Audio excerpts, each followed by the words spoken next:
Sinda dari Rio keliling terus. Rumah paling parah di Kecamatan Rio.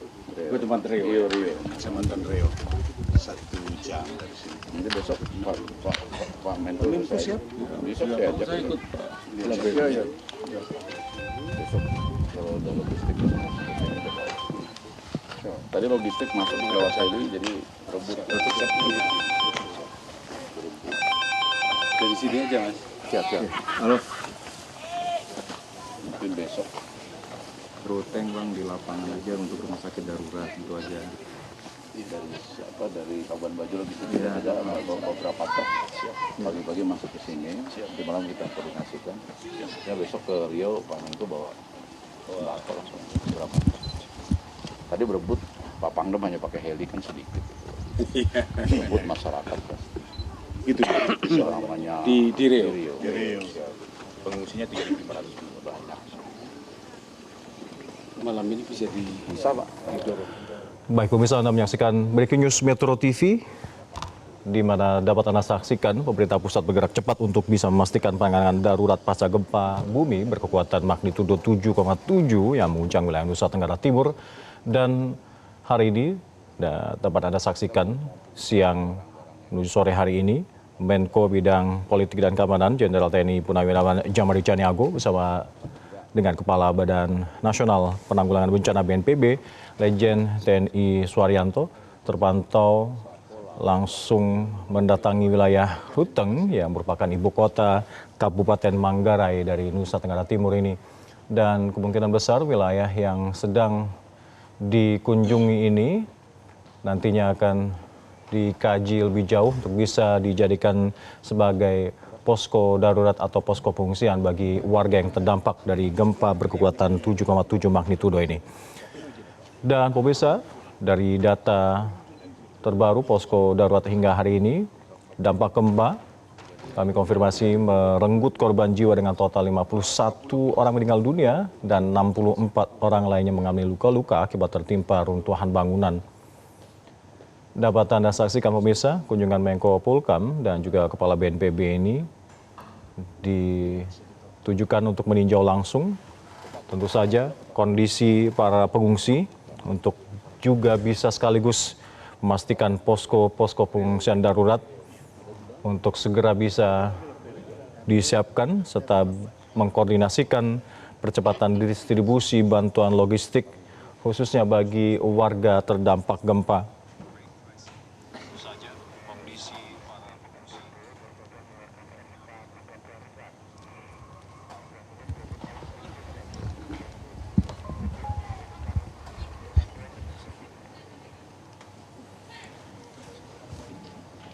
Dan BNPB telah berkoordinasi dengan satuan kerja terkait dengan lainnya. Pastinya dibutuhkan koordinasi antar lembaga untuk terus berkoordinasi dalam penanganan gempa ini.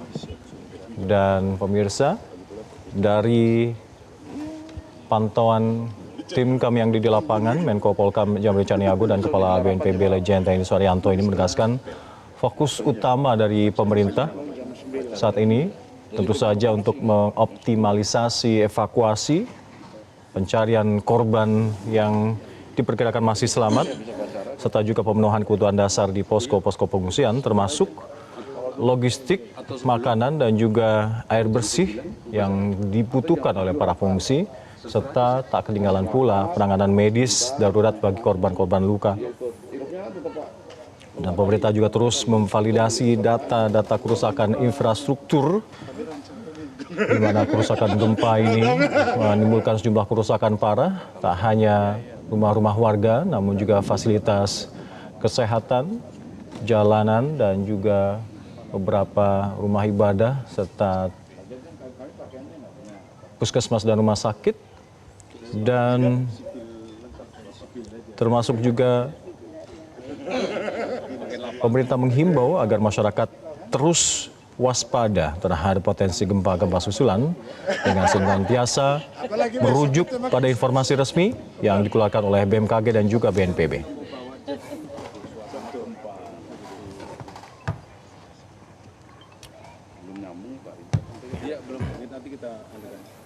Dan pemirsa, pasca dilanda gempa magnitudo 7,7, Badan Penanggulangan Bencana Daerah Provinsi NTT membangun posko-posko penanggulangan darurat bencana di kantor BPPD NTT. Posko ini pemirsa menjadi posko utama di provinsi ini untuk terus bisa mengumpulkan data, informasi, dan juga data penyaluran bantuan kepada masyarakat yang terdampak dari gempa ini.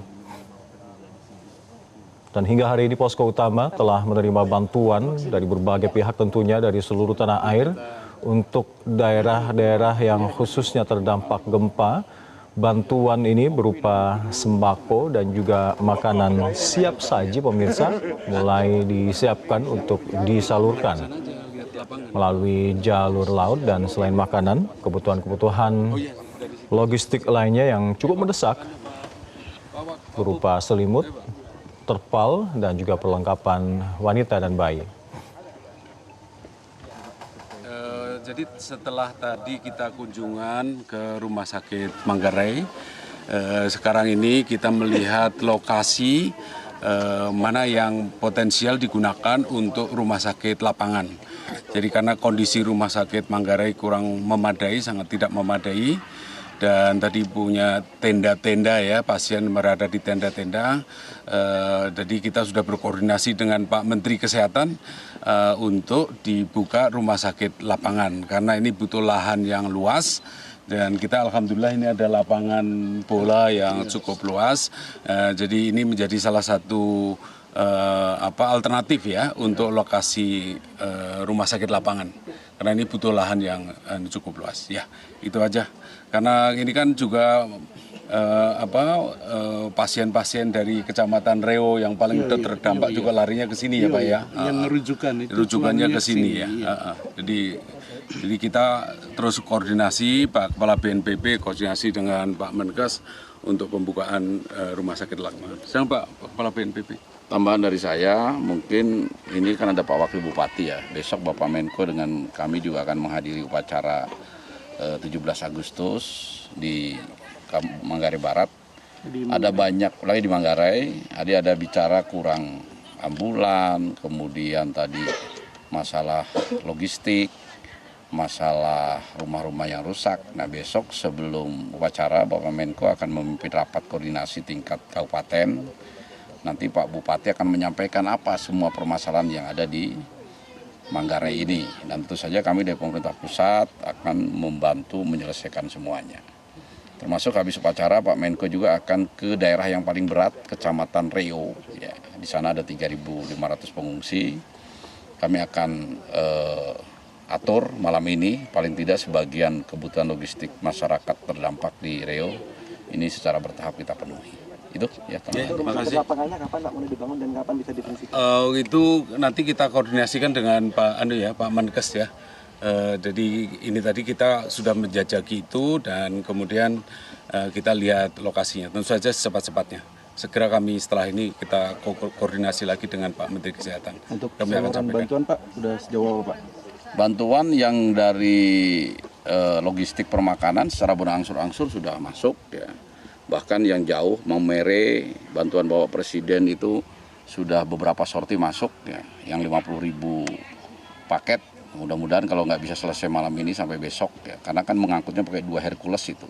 Bolak-balik dengan barang sekian tuh bisa 50 kali rit bolak-balik itu. Termasuk barang-barang dari kementerian lembaga lain, BNPB juga besok akan masuk ya. Tenda-tenda, makanan, permakanan dan lain sebagainya akan masuk. Ini semuanya berjalan, hanya butuh waktu ya.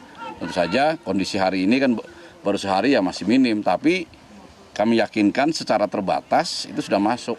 Sampai di Reo kemarin tadi juga Bapak Pangdam bawa bantuan dari Presiden, masih kurang ya 3.500 dengan dibawa pesawat helikopter kan pasti masih kurang. Makanya besok Pak Menko dengan kami juga akan bawa beberapa truk untuk masuk ke wilayah sana. Gitu. Untuk akses Pak? Akses nggak ada masalah, udah bisa tembus ke Reo, udah bisa tembus ya. Mungkin tidak semulus sebelum terjadi gempa, tapi dengan kendaraan biasa sudah bisa sampai sana. Kalau yang ke ND itu kan airportnya masih ditutup ya untuk masih pemulihan Pak? ND kami tidak terlalu mempermasalahkan, karena yang dua yang bandara itu Labuan Bajo bisa, Maumere bisa. Nah, ini yang paling penting karena Maumere dan Labuan Bajo itu bisa didarati pesawat besar. Dan Maumere sudah didarati Hercules dan pesawat BNPB tadi. Jadi udah terbuka. Ya, oke, cukup. Terima kasih. Terima kasih.